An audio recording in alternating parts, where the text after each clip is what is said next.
Another year in the books for the state legislature, one that saw groundbreaking investments paired with a loss of Democratic control in the House.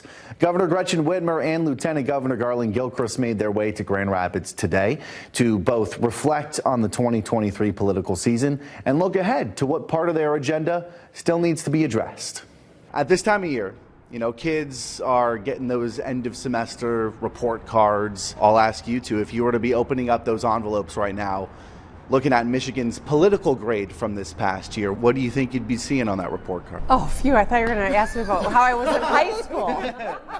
1.4 million kids who are getting free breakfast and lunch at school, destigmatizing the act of getting a free meal and addressing food insecurity for a lot of kids. Fundamental rights, whether it's a woman's right to make her own decisions about her body, LGBTQ, civil rights, the Crown Act, so that people can't be discriminated against for wearing natural hair. These are all great examples of ways that we've told people in Michigan and outside of Michigan, this is a place where every person is respected and protected.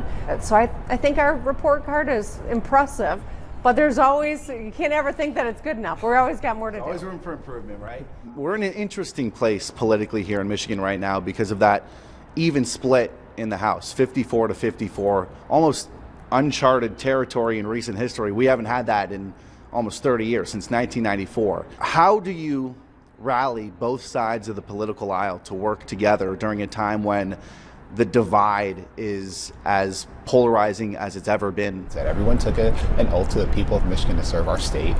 They didn't take an oath that was dependent upon who was in the majority. They took an oath dependent upon what the voters of Michigan chose. The voters of Michigan want us to be working together, moving forward, focusing on lowering costs, focusing on making Michigan a place of opportunity. Speaking of the divide, there has been some criticism about this early adjournment. Some Republicans calling it a paid Christmas vacation to move up the presidential primary. You're shaking your head no. A clear reaction to that. What is your response to people who disagree with that decision? My reaction, I think the clearest example of that is that on February 13th, people in Michigan will get an average of $500+ from the working families tax credit that we expanded. We're delivering tax relief earlier and sooner. If the Republicans had wanted that tax break to go into law, they could have given it immediate effect, but they wouldn't do it.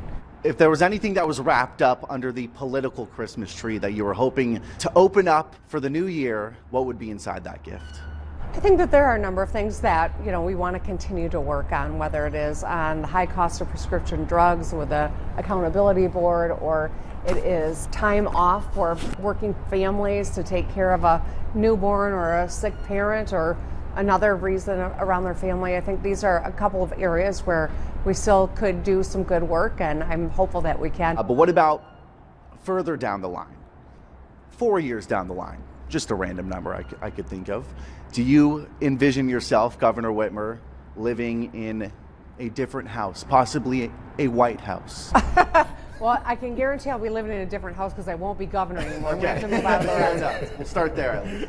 As for anything else, I have no idea. I'm not focused on it. I really feel so lucky to be right where I am. I got 3 more years. I'm not going to take my eye off the ball. We got a lot of good stuff to do, and want to be able to hand the state of Michigan over to whomever comes after me in as strong shape as we can. You sound like a coach who's just like, no, we got to take it one game at a time. It's true, man, like Dan Campbell or, yeah. It's a good person to take your inspiration from this year. Grit, positivity. Yeah, there we go. Hard work. Well, hey, can't say we didn't try to at least squeeze some sort of answer out of her, but in true political fashion, Whitmer is staying tight-lipped about a possible presidential campaign in the future. Clearly, she feels like she has some unfinished business to focus on first here in the state of Michigan.